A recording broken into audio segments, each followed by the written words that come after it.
Guys, Max Zanan here. I want to talk to you about service.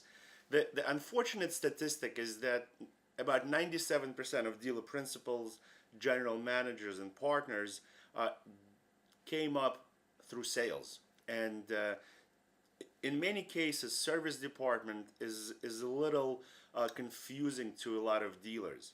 So you have to look at certain metrics.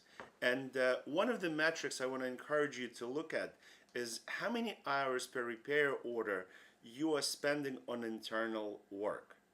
And then compare that metric on how many hours per repair order your service advisors generate on customer pay labor.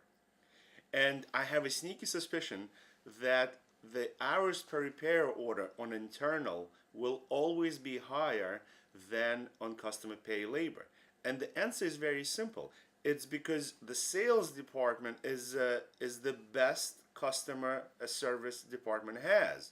Because the sales department basically lays down and says yes to anything when it comes to prepping used cars.